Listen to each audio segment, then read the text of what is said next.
It's 7 o'clock, so I think we're going to get started. And good evening. My name is Alan Berkowitz, and I welcome you to the sixth program in Voices of Hope Summer Series. Voices of Hope is an organization founded by descendants of Holocaust survivors with a mission of promoting a culture of courage to stand up against hatred through Holocaust and genocide education and remembrance. I hope that you enjoyed last week's program with Michael Turner on his soon-to-be-released documentary about his grandmother's Holocaust history entitled Monument. In case you missed it, feel free to go to Voices of Hope's website or Facebook page to find the recording of the presentation.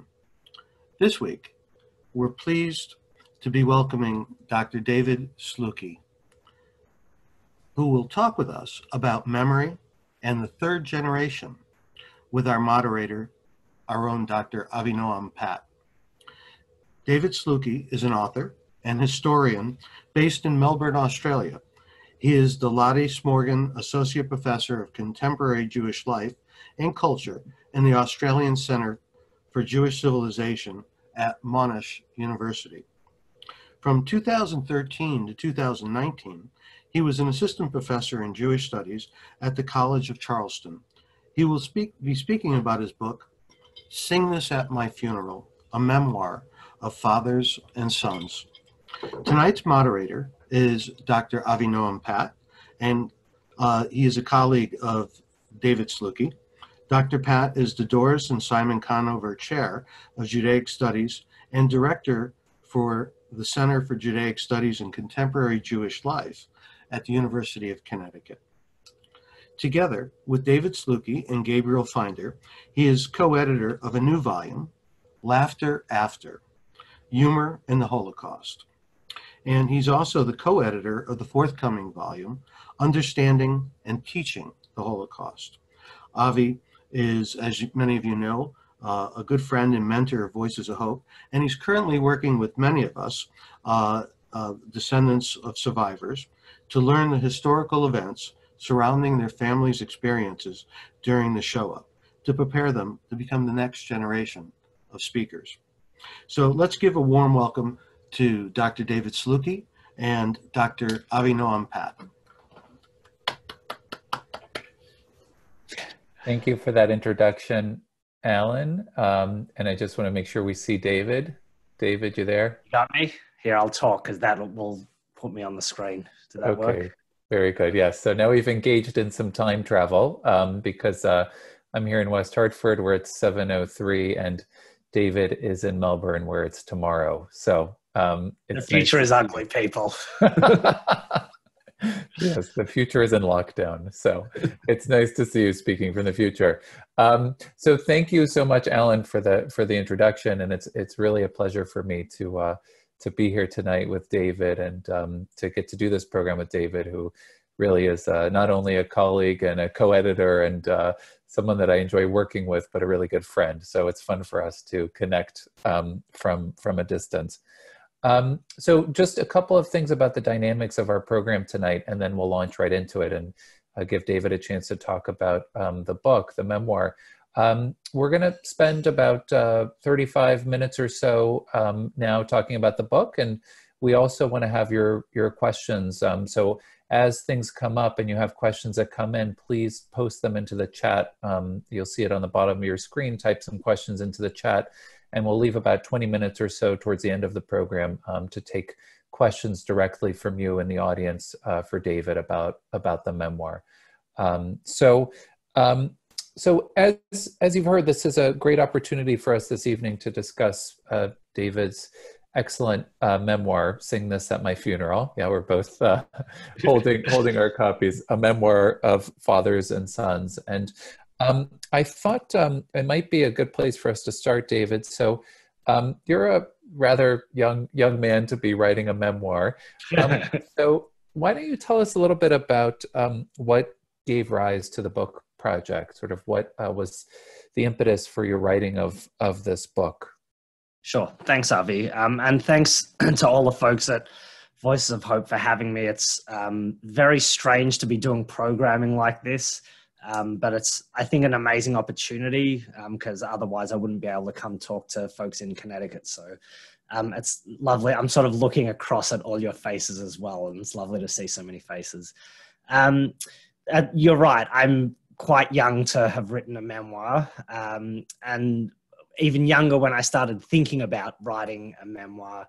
And it seemed at the time kind of like not really the sage thing for you know, a scholar who's trying to get tenure to do. But the impetus was really that at the end of 2015, my father passed away at 67 years old. I was 31, and you know, like my way of kind of processing that was to write about it. You know, it really started as an exercise in sort of processing my grief. I started writing about 6 to 9 months after he died. And I thought it was, at the time, I thought it was a crazy idea. And I still think in some ways it's a crazy idea. Simply because, as I say in the book, like my own life is not that interesting, I don't think. But one of the things that my father dying kind of sparked in me was this like period of self-reflection about, you know, my own childhood and how that fit into this kind of broader chain of events and history. So, you know, I was kind of interested in some of the things that I guess I took for granted as that I just thought were normal, and realized that actually maybe they weren't so normal. You know, one of the things, and I'm sure everyone's kind of experienced this, you know, when you go through a period of grief and you lose someone close to you, you think a lot about your relationship with that person and all the kind of milestones along the way. So, you know, when I just saw my aunt has entered the room, hello, and I see a bunch of my family faces, which is lovely. You know, you sort of do all this self-reflection, you think about those moments in time. And, you know, it kind of occurred to me that a lot of those moments were actually pretty weird. I think about, you know, I grew up in a socialist Yiddish speaking family in Melbourne, Australia. Not so normal in my context, and, you know, in the context especially in the context I was living in at the time in Charleston, South Carolina. I really realized that some of that was so alien. So then I kind of like delved a little deeper into it. And I was thinking a lot also about the father-son dynamics. I was a young father at the time. My son was 3 when my dad died. And so I thought a lot about fatherhood and him as a father and his influences. And that sort of like helped bring in the sort of stories of his father who died when he was 30. So, you know, I sort of like saw all these parallels, but I was also just thinking about, you know, what does it mean to be a father? What does it mean to be fathered? And so these are kind of like some of the questions that sparked my writing. And yeah, like you said, I was quite young to have written about myself, but I really think it's you know, I call it a family memoir because it's not so much it is about me, but it's more about the context in which I emerged. And sort of, I think why that's interesting and important. Now, you're a historian, you're a trained historian, a historian of the Holocaust, and also someone who's an expert in the history of the Jewish Labor Bund, and you've written these sort of heavily footnoted, archival, you know, research-based books, and you continue to write these types of books and articles.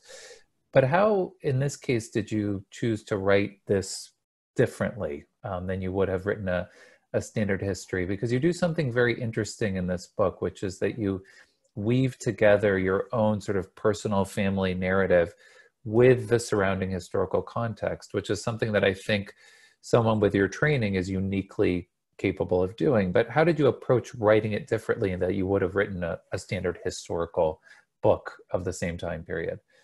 I mean, in some ways I used some of that same kind of methodology, you know, like I relied on not so much archival sources, except insofar as like my own family papers and photographs and discussions I had with family members.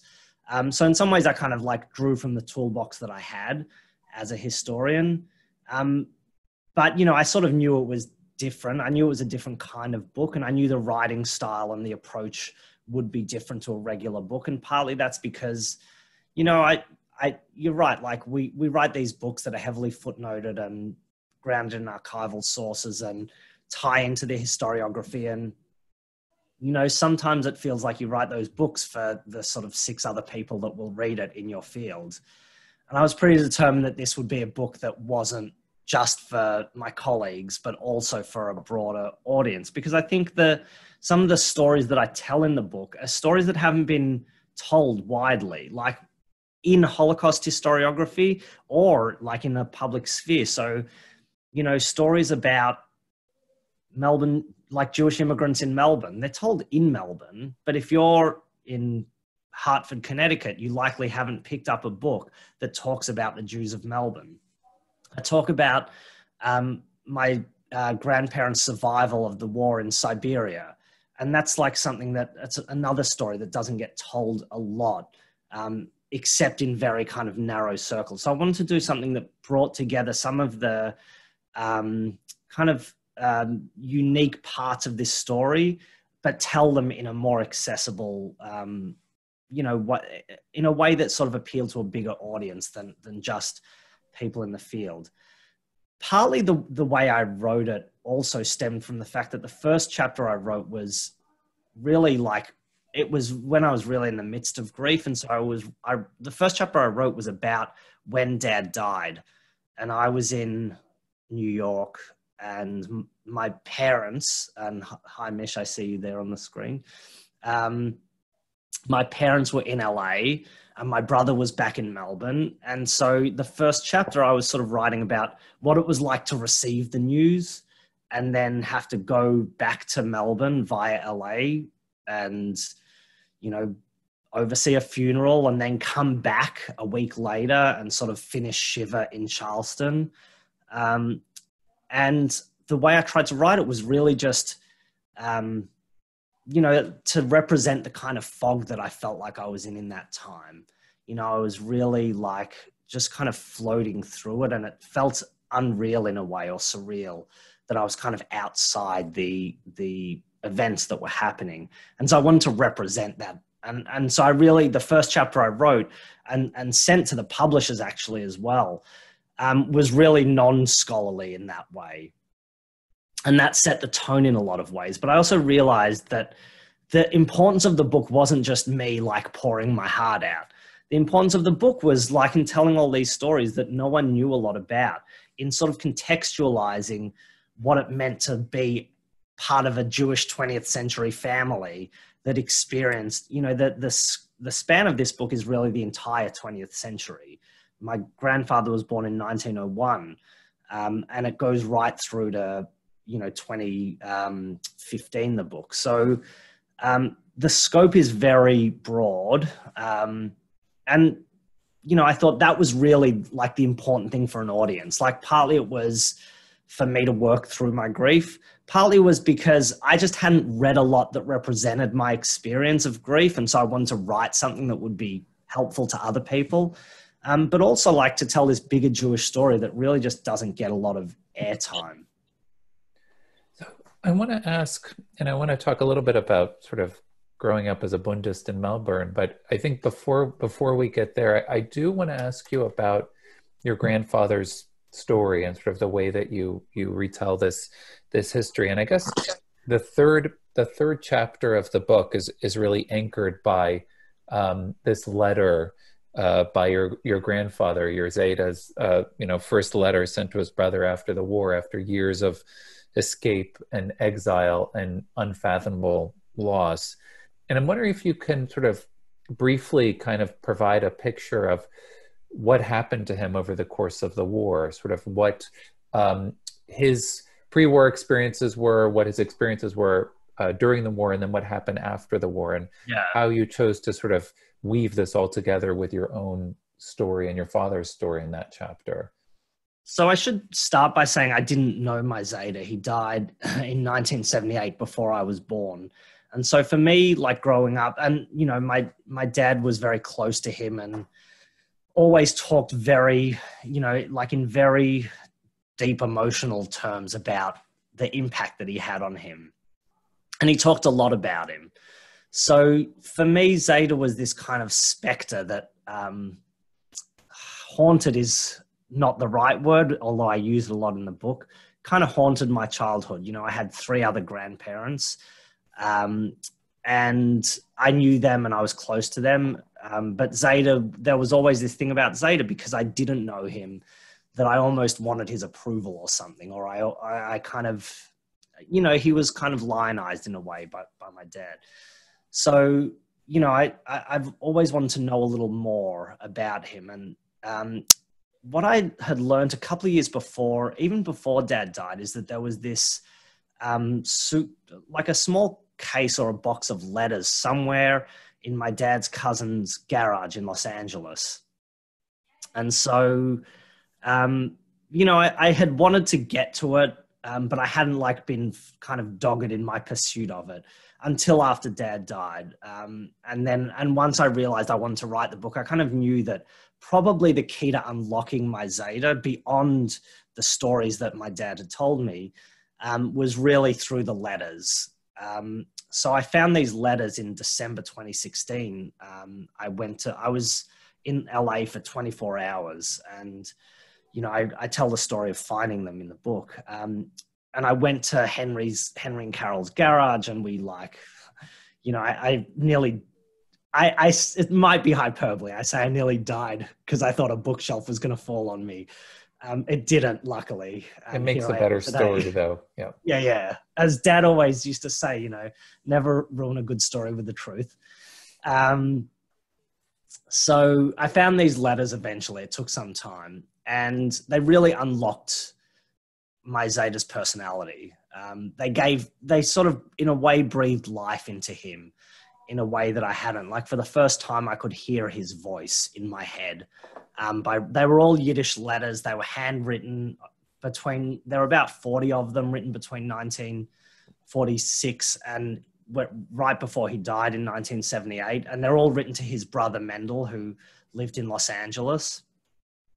And they're just this incredible, like, window into his soul.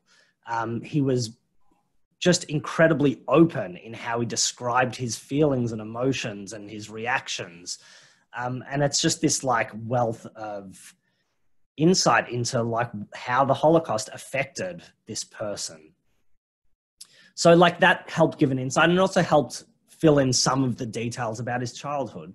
So he was born in 1901 in Warsaw, and his parents both died during World War I, and both of those are themselves worthy stories of being told. But I'll sort of, you know, in the interest of time, I'll skip over them. But he was orphaned as a teenager.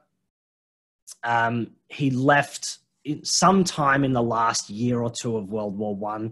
He left Warsaw because of famine. That was the story that got passed down, and moved to a town about 100 kilometers northwest of Warsaw called Wrocławek, where, you know, he joined the local Bund organization. He got married. He had 2 sons.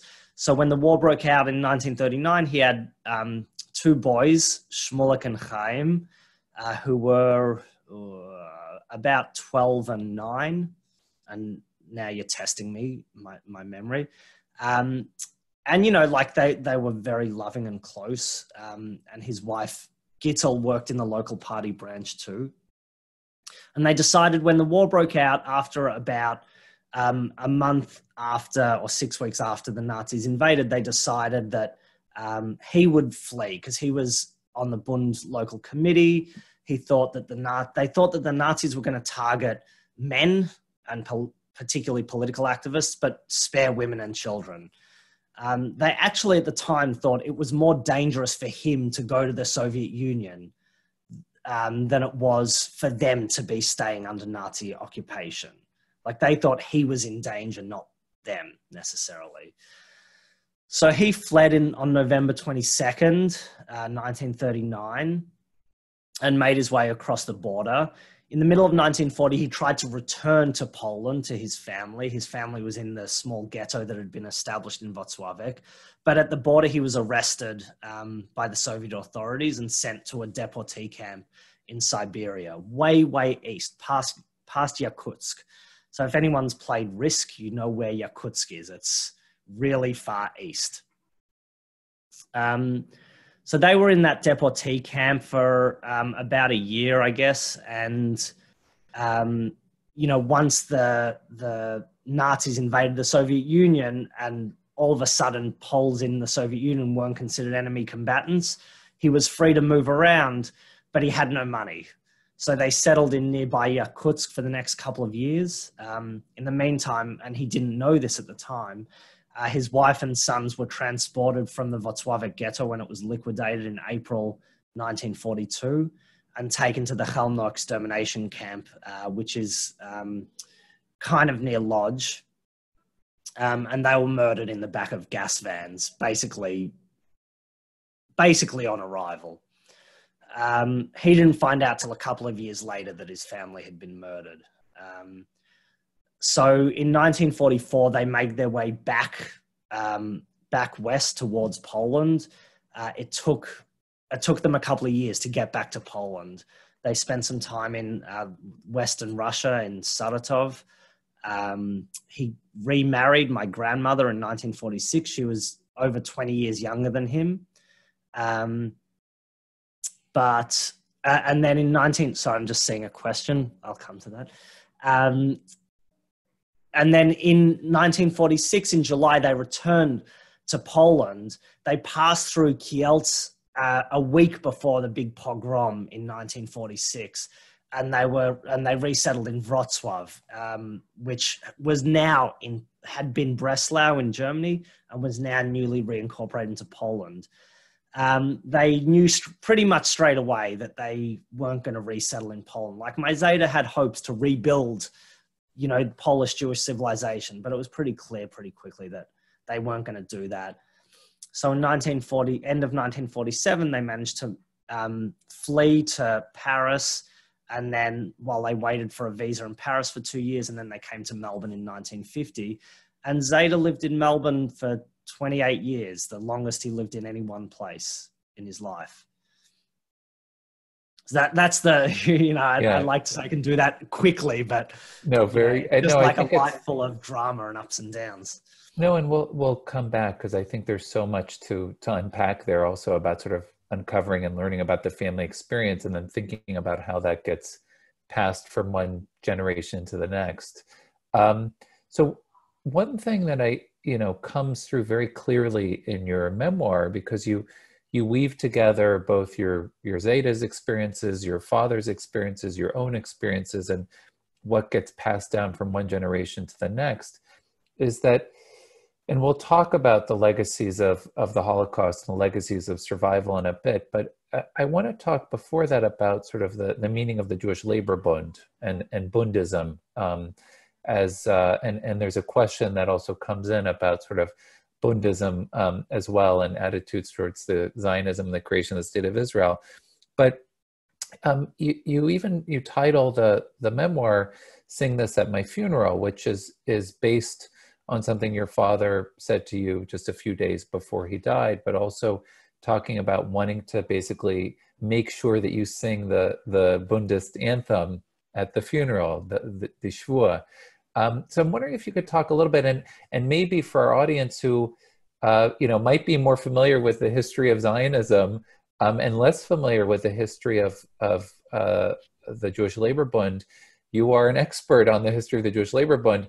If you could talk both about, a little bit about that history in terms of what our audience should know, and then also about sort of how it shaped your upbringing in Melbourne, almost as kind of a secular Jewish religion of sorts, even though that would be antithetical to what it's supposed to be.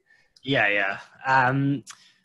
So just like very briefly on the Bund was because the Bund still exists as an organization in Melbourne. The Bund, historically the Bund was a socialist, Yiddish-oriented, Yiddishist, I guess, workers' labor movement that was founded in the Russian Empire in 1897, pretty much kind of as a response to growing trends in terms of socialism, in terms of thinking about nationalism and nations, and you know, how to kind of, I guess, like solve the problems that they faced at the time. The Bund was not Zionist. And, you know, at various times you could definitely describe it as anti-Zionist. I think sometimes these terms are a bit loaded, and so I'm a bit hesitant to how I use it. Because also, like with the Bund, it sort of just goes through all these different iterations. So to describe it as any one thing is a bit problematic. But at its core, you know, it's always been socialist. It's always been Yiddishist. And it's always upheld this kind of notion of... they coined this term, and it's never really been established when they coined the term or when it comes into popular usage, but this notion called Doikate, which literally translates to here-ness, this idea that Jews ought to foster Jewish life anywhere they live, that there's no such thing as a single Jewish center and Jewish peripheries, but their Jewish centers are wherever Jews live. So, you know, this is kind of their counterpoint to Zionism. So, you know, there were times when the Bundists cooperated or collaborated with parts of the Zionist movement. There were times when they were kind of bitter enemies as well. So it's not so simple, you know, just to sort of touch on Alan's question about the Bundist relationship to Zionism. It's not black and white. You know, probably I think the most, to me, and this, you know, this will get onto like the influence of the Bund on me. To me, the most interesting dynamic period of the Bund is in pre-World War II Poland, when it was a legal party and it established this massive network of countercultural organizations, like a children's movement, a youth movement, a women's auxiliary. It oversaw trade unions, it oversaw a Yiddish school system. And it's this just incredible period in Jewish history, I think generally, right, not just the Bund, but interwar Poland is just this incredibly vibrant and dynamic moment in Jewish history in which my grandparents were raised and reared. And so I think that had a big influence on my parents and me ultimately, that 20-year span. But the Bund was probably at its zenith right before the war in terms of its popularity among Jews in I think what was the most important Jewish community in the world at that moment. This is something historians debate, and so I don't want to get into those debates about explaining the Bund's popularity or the realities of those, because it was really like a pendulum. But yeah, that was the context in which my grandfather was very active in the Bund, interwar Poland. His children went to the Bundist youth movement, the children's movement, SCIF. His wife was one of the founders of the youth movement in Wrocławek, Zukunft. Ellen, sorry, I'm gonna take my prerogative as speaker here and just answer the chat questions as we go. Feel free. If they jump out at you and you want to answer, you can respond, or we can save them till the end too. Yeah. Ellen says, I was under the impression that there were lots of different Bundist groups, some of them Zionist, though perhaps most were not. My father was part of the movement. So the Bundist movements were not Zionist, but they did at times cooperate with particularly the Linke Koalition, the Zionist workers movement in Poland. So the Yiddish school system in Poland was kind of overseen by both of those movements, for example. Their attitudes towards Israel changed, towards the idea of a Jewish state, and then towards Israel proper changed over time. And you got to read my other book for more on that. I won't get too much into it now. And just to add one thing, David, I mean, I think, you know, you talk about how dynamic Jewish politics was in interwar Poland. So, you know, we have to understand the context of the situation in interwar Poland, where you could have different Jewish political movements of different strands forming alliances as was necessary because of political needs at the time that could be around socialist economic issues. They might have a very different answer to where the Jewish future should be, but in the immediate moment, they could unite over socialist responses to the present moment and then disagree about where Jews should ultimately be in the future, which I think might be sort of some of that, you know, question of where the alliances are. But I want you to talk about growing up in Melbourne in this environment. Okay. And can I also just quickly add to that? What you also got was, and this is one of the most fascinating things, I think, is you get these families with 6 or 9 or 10 children, and 3 of them are Bundist, and 3 of them are Zionist, and 3 of them are communist, and one like goes 1 week to one event at this one, and another week to an event at another one, and they're kind of like these allegiances are often kind of porous as well. Well, it's interesting. I mean, that's the famous like Gershom Scholem example, right, of that family where all the different kids do different things, you know, different political alliances, and end up in different parts of the world, intensely disagreeing politically also along the way. Right. Yeah. And that, you know, this is true of like my own family. Like my Zeta was a Bundist, but his brother was a communist. And, you know, the story goes from my dad and his cousin Henry that when my Zeta first visited Los Angeles in 1959, and they had not seen each other for 28 years, within moments of Zeta stepping off the aeroplane, this is after it took like 4 days to get from Melbourne to Los Angeles in 1959. After 28 years, the first thing they did was argue about the platform of the Communist Party in Russia. That's an argument 28 years in the making. Yeah. Right. Yeah. You know, my other Zeta, my mum's dad was like one of 9 children or so, or one of, Mish can correct me, one of 6 or 7. She's pointing now, 7 children. And, you know, like they were a hodgepodge of communist and Bundist as well. Anyway, so to the point about Melbourne, you know, it's kind of, I always thought it was normal. Like I went every week on Sunday to the meeting of SCIF. SCIF is the Bundist youth movement. I went every winter school break to winter camp, every summer to summer camp. When I was old enough, I became a helper, like a counselor at SCIF. I participated in the Bundist Holocaust commemorations every year. When I was old enough, I helped coordinate them. I write about that in the book. You know, to me, it was perfectly normal. I went to a Yiddish day school, which is where my son Arthur goes now, which is also just incredible. And I didn't think there was anything strange about it. I thought everyone else was strange. I thought I was the normal one. I thought all the people who like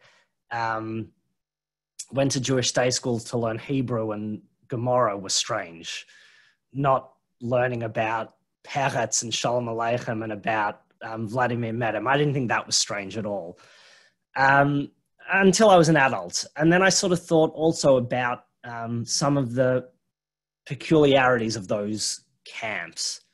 So one of the things that, you know, I just remember so vividly, and my brother and I disagree a little bit on the details of it, but when I was about 9 and, you know, every year on summer camp, we would have like a Holocaust Memorial Day, Hubentag, they called it in Yiddish, or in English, Ghetto Day, but they moved away from that because it's kind of awkward to call it Ghetto Day. It was a day of quiet reflection, of discussion, of activities. There was no singing at meals. The atmosphere was always very somber. And, you know, when I was really my first couple of years of SCIF, I remember they would do, and they stopped doing this, thank goodness, but they would have like a simulation, like Holocaust simulation activities. So one year they woke us up at Oifstein, like at morning wake up, which normally they would do with 3 whistles, and it was very boisterous. But on Ghetto Day, it was always a somber wake up. But this one particular year on Hubentag, we were woken up with a helper reenacting Nazis rounding up Jews to send them on trains and death marches. And, you know, I think at the time you just think, oh, that's kind of like weird, but you don't think too much of it. And then when you're an adult, you think, no, that's pretty screwed up. That's kind of traumatic for children to go through that in certain ways. So yeah, I think that partly had to do with growing up in that sort of intersection of like what the Bund brought to it. Like the Bund is a kind of survivor of the Holocaust itself. You know, it was in its like natural home in Eastern Europe. It was destroyed between the Nazis and the communists. ceased to exist in Eastern Europe after 1949. And so it was itself a kind of refugee movement attached to Yiddish, attached to this kind of what it saw as a glorious history, attached to this like vision for a better, brighter future. My Zeta never let go of that. You know, he was a Bundist till he died. He was a party member and adherent for 60 years, maybe more. And that filtered through pretty strongly. You know, my dad was very committed to the movement. He grew up in it. In 1972, he even went to New York and, you know, was a counselor for a summer camp at the Bundist youth movement in upstate New York, Camp Hampshire. You know, it was like a pretty deep commitment for our family. And so too for me, you know, despite some of that weirdness and trauma around that, you know, I was pretty committed to the values. And I think in some ways when I was in the youth movement, at least, you know, I was kind of to the left of the movement ideologically, because I feel like that reflected the tradition that I came from politically. But yeah, I mean, my Zeta I don't think he was super active when he came back. He was more like, because he was a generation older than most Bundists in Melbourne. You know, he was born in 1901, but most of the sort of leading Bundists in Melbourne were like that generation born in the early 20s or just around World War One. So he was a generation older, and he was kind of like an elder statesman who would sort of mediate crises and conflict and stuff like that. But those ideas filtered very strongly through. And like I said before, like I thought it was perfectly normal at the time. And I realize now, you know, it's, I don't know, today there's a lot of cachet in growing up in a Bundist family, but there wasn't when I was growing up. We kind of felt a bit embattled within our Jewish context.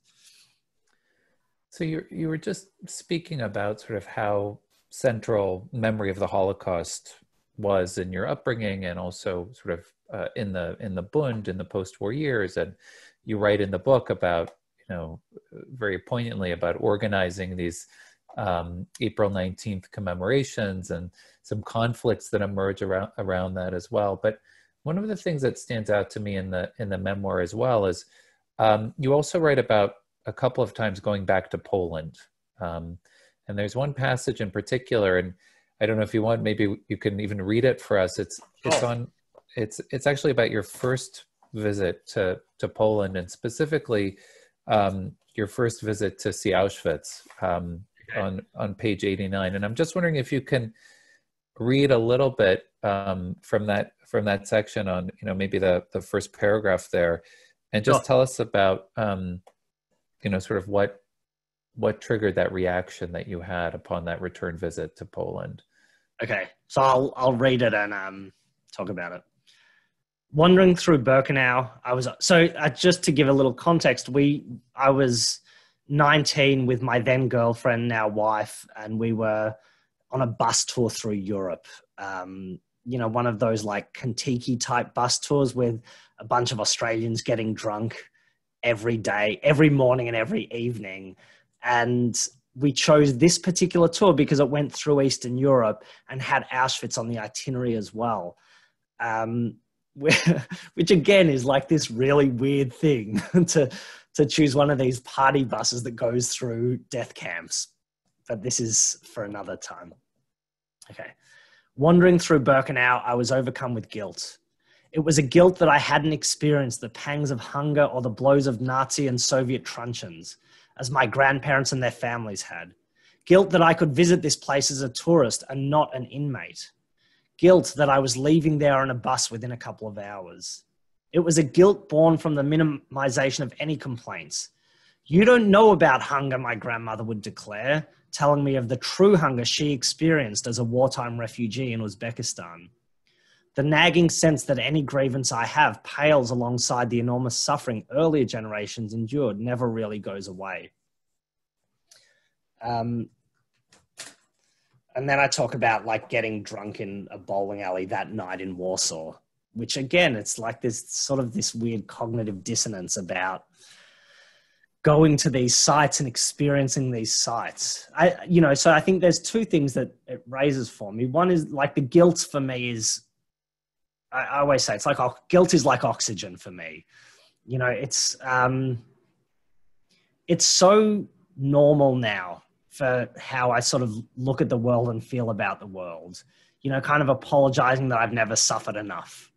This is one of the reasons I thought I don't have a book to write. Like, I don't have anything interesting to say. I grew up in suburban Melbourne in a pretty privileged position, particularly in the context of, we weren't wealthy or anything, but in the context of how my parents had grown up as immigrants and their parents, I really had nothing to complain about. And as I say there, I was always reminded of that. So I think partly as the grandchildren of survivors, and I think there are, I certainly have friends who feel this way too. Nothing we ever endure is going to match that, touch wood. And that's a good thing. I don't want to feel all those things that my grandparents did. But also it in some ways it makes it difficult to just like sit with your own discomfort and with the difficulties you face. If everything becomes, well, it's not the Warsaw Ghetto, it's not, it's not Siberia. So yeah, that I definitely have that sense. And I just visited Poland again in November, right before the world shut down. And it, I walked for the first time through some of the places I describe in the book, Wrocław and Włocławek, and I went to Chalno. And that feeling, firstly, the feeling of connection to my grandparents and my ancestors, like, is very palpable being there. And I'm sure like many people have done those kind of trips. They've gone to where their parents and grandparents came from and feel that connection. And that's very palpable. Auschwitz was a weird one for me because I didn't have direct relatives there. My wife, Helen, did. Her grandfather was at Auschwitz. And so she had that sort of direct line in there. But I didn't. It was more a kind of like, Auschwitz is like a symbol for me. It was, as a 19-year-old, it was like the emblem of the Holocaust. So, it was a bit different to when I went to Chalno last year, where I found exactly the mass grave in which my grandfather's wife and sons were buried. Like, I stood by that. I don't know where in it. It's about 100 meters long, but the exact mass grave in which they're buried. That has like an incredibly sobering, powerful effect on you to be able to like connect those things. So yeah, this whole kind of thing about like pilgrimage and visiting is, I think it's valuable to be able to do. I guess every day I feel a bit differently about its value. But yeah, Auschwitz was a weird one, especially as a kind of naive 19-year-old, to be able to try and process that and make sense of my feelings being there, and to be surrounded by all these Australians who just want to get back on the bus and, drink cheap Polish beer. There was a lot going on that day. One of the things that stands out to me is sort of, and you reflect on this in the memoir, is you process things differently at different stages of time, right? And sort of the meaning of these things comes through differently. So on one visit to Poland, you might be in one place feeling guilty and completely unprepared for it. And on another visit to Poland, after the publication of a book at a conference on the Jewish Labor Bund, you have a completely different experience, and this most recent experience is different. I'm going to ask one more question, and then I would love for people to post questions into the chat, and I'll be happy to or David can respond, or I'll ask them of David things that have come up that you're curious about. But so my last question before we transition to that is, your sort of subtitle of the book is that it's a memoir of fathers and sons. And you reflect so much on the sort of the way that your father raised you, what his father passed on to him, and thinking about fatherhood in general and how much that shapes who we become as individuals. And so I'm wondering, you know, on the one hand, I guess I have two questions on this. Your mom's on the call, right? So I'm wondering what your mom and Helen sort of thought about this framing of sort of a memoir of fathers and sons. And then also, I just wonder about you as a father, sort of how writing this or reflecting on this sort of, you know, affects your approach to the raising of your own son now. So Helen, my wife, preferred it to not be in the book at all. She's in it a little bit. And she's happy that way. She didn't want to be featured in it. You know, I was quite deliberate about it being a memoir of fathers and sons. It's like, one of the things about memoirs is it's not a comprehensive autobiography. It's about, you know, like a memoir is more thematic than an autobiography. So one of the main themes in here is a question of fatherhood and what specifically fatherhood means, and even more specifically in the context of raising sons. So that's a part of it, right? It's like looking at that. And one of the other things I wanted to sort of explore through this is like questions of masculinity. You know, what kind of man was I raised to be? What kind of man was my father and his father? And it was one of those things where I probably didn't reflect on until maybe even till Dad died. But my dad was not your conventional manly man. Like, he was a drama teacher. You know, he was an alpha in certain ways. Like, he was a massive personality and could hold a room's attention for hours. But, you know, like, I watched YouTube videos today to teach me how to like use tools. I never learned that kind of stuff. His father, you know, like, was a bookkeeper by trade, and then eventually had a knitting workshop, but also wasn't the kind of like alpha male that you sort of imagine, the sort of stereotype you imagine of an alpha male. So I really want to like investigate that as well, you know, and what that meant to kind of like be raised by, I guess in some ways, a non-traditional father.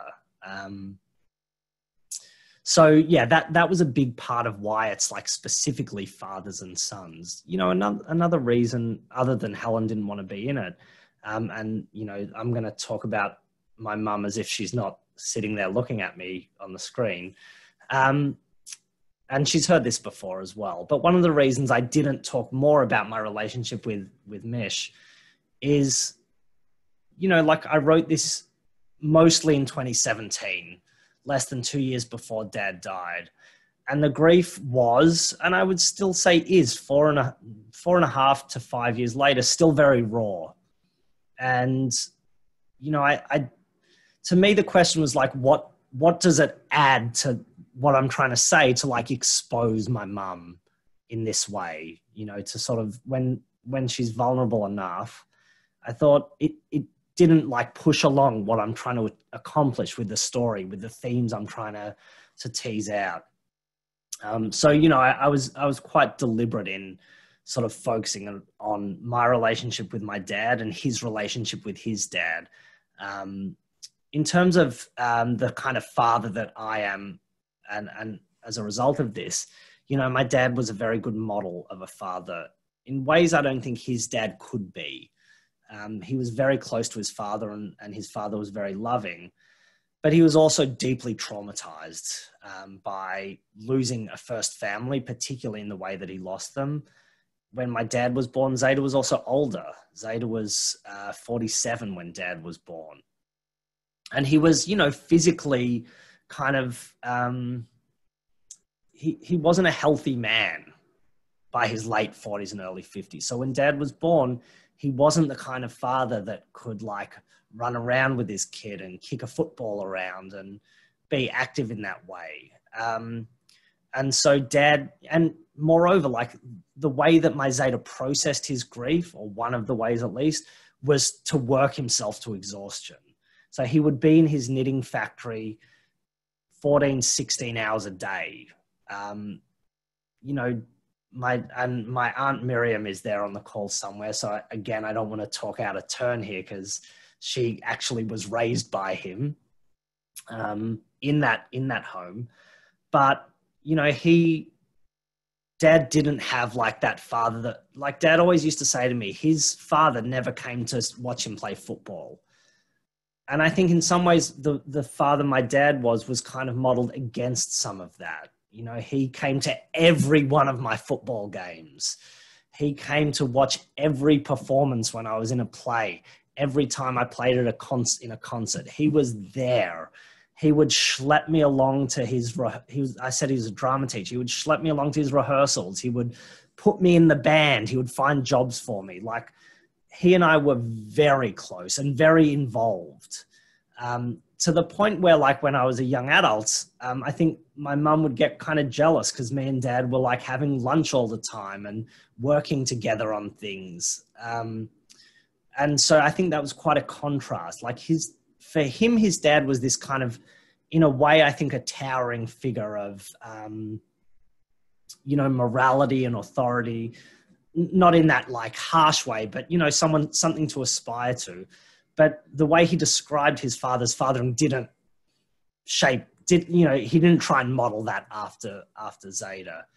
On the other hand, you know, when I started talking to family members and people around us, you know, one theme that came up was that Zeta and Dad when Dad was an 18, 19, 20-year-old hippie, they would fight a lot and shout a lot. It started with my dad's long hair, and this is another family trait, and you haven't seen Arthur, but he also has long hair.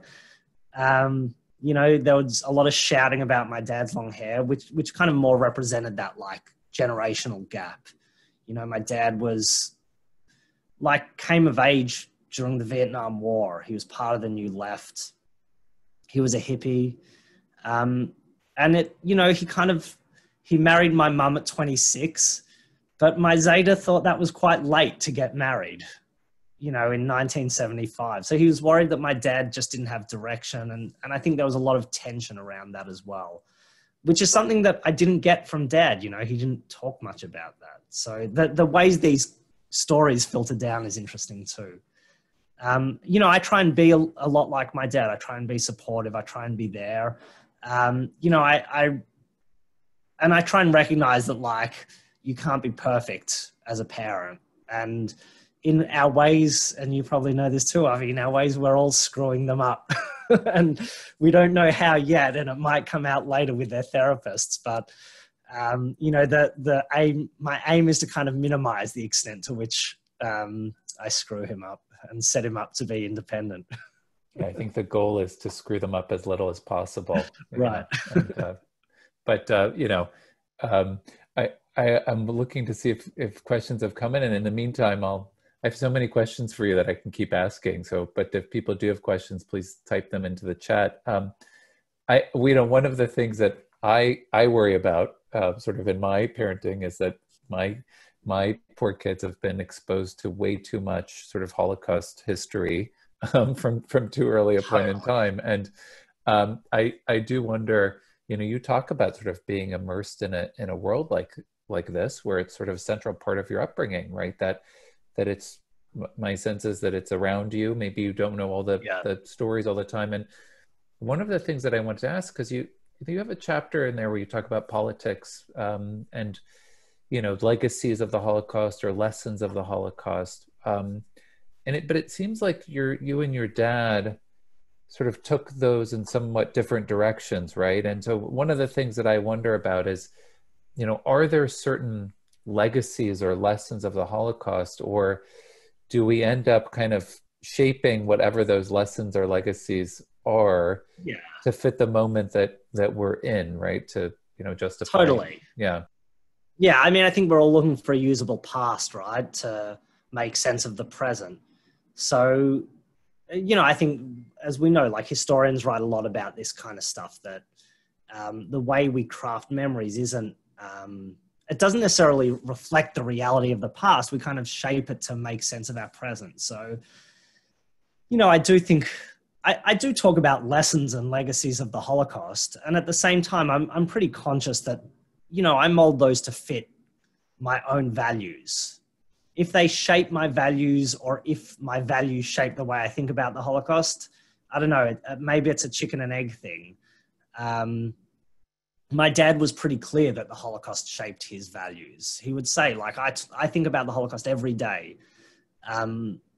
He would say to me, and, you know, I think he was pretty adamant that, like, what his father and his father's family experienced, like, meant we had a moral impetus to care about the vulnerable, to, like, fight and work for a more equal society, a society without racism and sexism and homophobia and the like.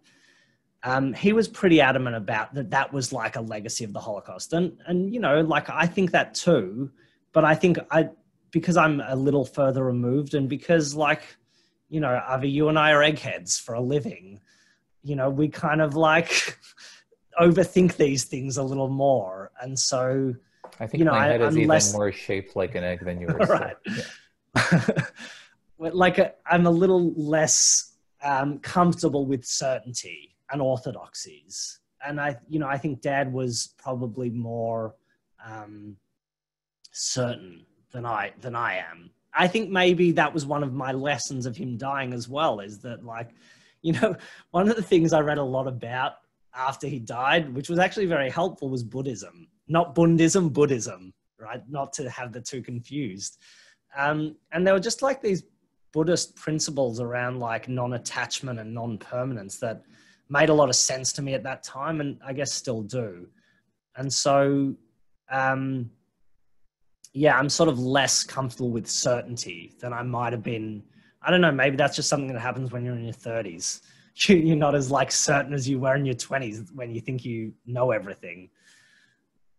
We have a couple of questions that have come in, and so I'll just pivot to those, also in the interest of time. One from Ava Fogelman asks, you know, what kind of Jewish traditions are you passing on to your child? And what is your relationship to Zionism and Israel as a Jewish state? And okay. I sort of alluded to a portion in the book where you talk about this more, but why don't you talk a little bit about sort of, because we talked about Bundism as religion and sort of secular diaspora nationalism, but sort of it's interesting because there are parts also that you allude to in the book about Jewish tradition where you would expect your Zeta to have had one very sort of specific approach to Jewish tradition, but then there are certain things that are very traditional that come down from that growing up in Poland in the beginning of the 20th century. So maybe talk about sort of how that Jewish tradition has been passed down in your family. Yeah. So, I mean, Zeta, like many in his generation, was raised in, like, a very traditional family. What was a bit different, and this is something I learned from the letters, was that his father sent he and his siblings to get secular education when many around them weren't doing that. Like, that was considered in the first years of the 20th century as a kind of progressive thing to do, even though he was, like, a very traditional, God-fearing shoemaker. So, I mean, I think in some ways this was maybe, and this is just me inferring, like, I don't know this for sure, but this might have been he and his siblings' first step towards Bundism and communism. So, yeah, I mean, I think there is, you know, we have that. I don't know how much you can draw direct lines, but, you know, there is this tradition in our family of, like, kind of secular education sort of melded with Jewishness. You know, the way we're raising Arthur is, I mean, primarily, so for him to be a mensch, that is, like, the principal Jewish value that we want him to take. That is foremost for us, that he's a mensch. This is something my dad used to say to me all the time as well. And that's something that I've drawn from that too. In terms of Jewishness and Judaism, I don't know, you know, like in some ways I'm kind of ambivalent about what it means to raise a Bundist child in the 21st century. Like, especially until I moved back to Melbourne in January this year when I was living in South Carolina. And when Arthur first learned about the Bund when he was about 4, he said, "Oh, we'll start the Bund in Charleston, South Carolina." I don't know that there's a big constituency for it there, except the 7 or 8 people that used to come to our Shabbos dinner table. But yeah, so being in Melbourne, it's a bit different though. You know, there is a Bund organization. There's a Skiff youth movement still. which Arthur goes to, I mean, virtually right now. There's a Yiddish day school, the only, really, I guess it's the only one left in the world where he, you know, we sit around the table at the moment because he's in virtual school and listen to him learning Yiddish. And it's incredible to listen to. And it's lovely that we can support him in that. So, you know, like Yiddish language and culture is something we hope to imbue to him. We also want him to be like kind of flexible and to be able to move between different spaces. And this is something where, like, I'm a little less ideological than I think my parents were. You know, we want Arthur to be able to go into a shul and understand what's going on and sort of feel comfortable and navigate his way around. So, you know, we're keen for him to learn about Judaism in a way that I probably didn't learn till I was an adult. This is not to fault my parents. This is just, I think, a reality of the Jewish world that we live in now, where you kind of need, I think if, as a secular Jew, you need some tools in your arsenal, right? I think if his Jewishness is pinned to speaking Yiddish, he's not going to have like a broad community around him or spaces that he can move in and out of easily. In terms of our relationship to Zionism and Israel, it's a very minor in how we think about our Jewishness. It always was for me as a kid. Israel never played a role. My politics on Israel are pretty much to the left. And we really see like our Jewishness as being rooted here in the place that we live, but also in the kind of tradition that we emerge directly from. So it is, in some ways, like I feel much more connected to like Polish Jewish civilization of the last 1,000 years than I do to contemporary Israeli society, because I don't speak Hebrew and I just wasn't raised with those traditions. And I mean, I think this is the wonderful thing about Jewishness, is that there are so many ways to be Jewish that have like content and richness and vitality. And one of the nice things about living in Melbourne is you can really like play that out. There's a cohesion to the community I live in, but there's also like so much diversity, and there's almost something for everyone in my context, which is nice. I'm gonna ask one more question before I turn it back over to Alan to wrap up. So there's a question that came in from Sharon, who asks, how do you think your dad would feel about your book? I mean, he would be delighted that someone wrote a book about him, you know. My dad was an incredibly dynamic, an incredibly prolific person. And, you know, he had a pretty healthy ego too. And he liked to get the recognition that he felt like he deserved. And I don't mean that in a bad way, but, you know, he liked to get recognized when he accomplished something or achieved something. Partly, I think it's actually because his father died when he was really at the beginning of his career, and he became an incredibly accomplished drama educator. He was probably the premier drama teacher in Australia. And his father never saw that. And I think, you know, that he never talked about it. This is me doing some pop psychology, but, you know, I think that might have been hard for him, that, you know, like his 20s were filled with a lot of angst between he and his father about what his future might look like. And he really became like the top of his field, and his father didn't get to see that. So I think in some ways he'd be delighted. Look, there's things I write in the book that maybe he wouldn't be thrilled about. And Avi, you know, you've read right to the end, I guess, and have seen like there's a story I tell about a fight that he and I had before I moved to the US, that he wouldn't be thrilled about being aired publicly. But in general, I think he would be delighted that I wrote a book about me and him and his dad.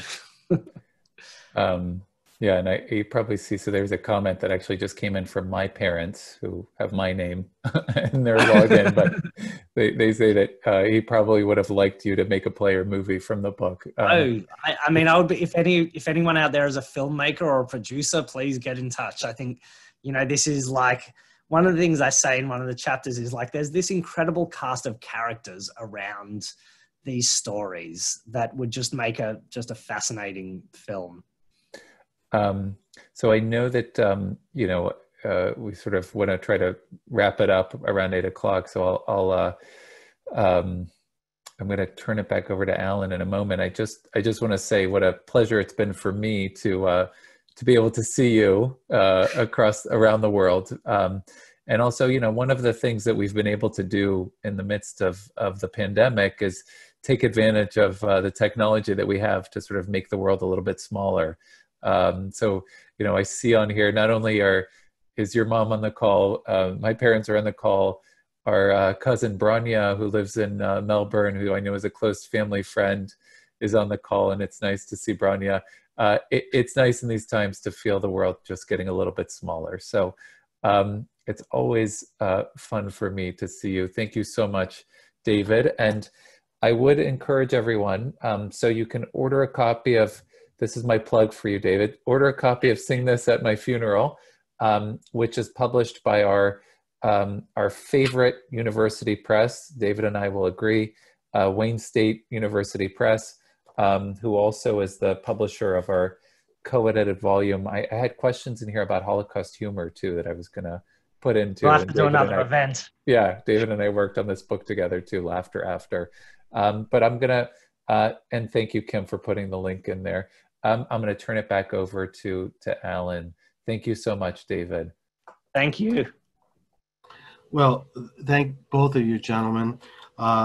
So please join me in thanking Dr. David Slucki for such an enlightening, open, and heartfelt discussion this evening, and to Dr. Avinoam Patt for moderating this conversation. Thank you. And again, the books are available on Amazon. And again, the name of the title is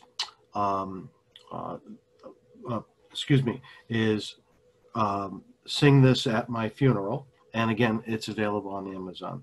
Now, we look forward to our next program, which is on Tuesday, July 28th at 7 p.m., when we'll have Dr. Alexandra Pamiechko, who is the associate at the Mandel Center for Advanced Holocaust Studies at the U.S. Holocaust Memorial Museum.